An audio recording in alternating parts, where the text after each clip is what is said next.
Good morning from Copenhagen. Whenever you get to watch this, it may be morning, it may be not. Doesn't matter, but it's morning here for me. It's about midnight, a little after midnight, where y'all are back home in the States. But from my hotel room here, as you can see, if you look out the window a little bit here, it is a foggy gray morning out there.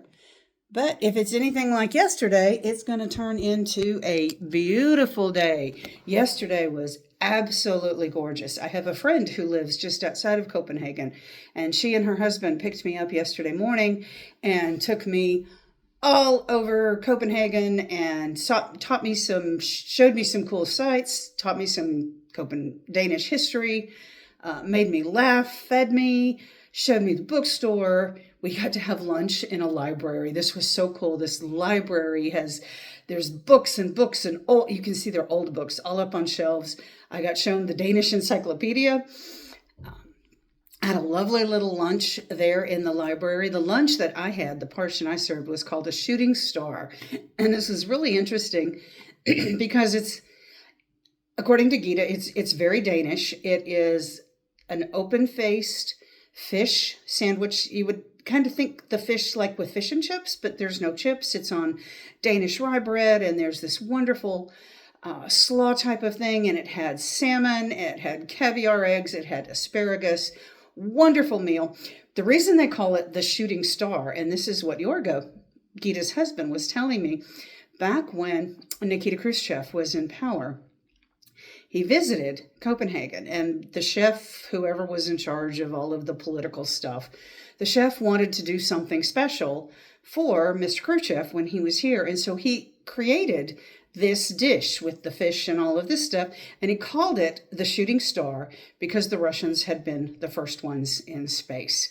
So that was how the dish, which has nothing to do with stars or anything else, got its name, and it was originated by the chef back in the 70s, I believe it was. So yeah, there was a little bit of food history there for me. If you're friends with me on Facebook, you saw a picture of it because I posted that. Went to an old fishing village, which I'll post some pictures up later when I get them transferred out of my camera onto my phone or wherever I can get them. Old boats you could see across the Baltic couldn't see Sweden, but it was over there, not very far. It's just across. I did see the bridge where you could cross and drive to Sweden.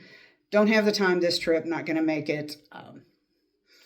It's bucket list for another day. But it was a lot of fun. Yesterday morning, early, it looked a lot like this with a heavy fog, but then it burned off. It was a beautiful afternoon, sunshine.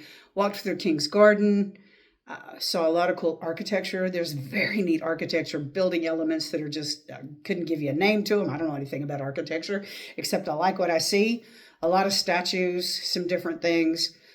So the pictures that I post, some people are going, what are you taking pictures of this for? Because it's stuff I like, and this is my trip. I can take pictures of whatever I want. Today we are headed up to Kronenberg Castle. Got a tour going up there today. I'm going to take a lot more pictures, and we'll see. I'm not sure. Probably tomorrow we're doing the hop-on, hop-off bus, and I will see some more of the stuff around Copenhagen itself, and probably get a glimpse of the Little Mermaid statue, which varying views. Some people say, yes, you must see it. Others say, no, it's disappointing because according to someone who said it should be called the Tiny Mermaid. I don't know. If I see it, I see it. I'll take a picture. It's one of those things you got to do. We missed Tivoli Gardens. They don't open until next week, so I don't get to see Tivoli Garden, which was one of the things I really wanted to see. But that just means I have to come back to Denmark one day. That's it for this video. We'll see you next time. Bye.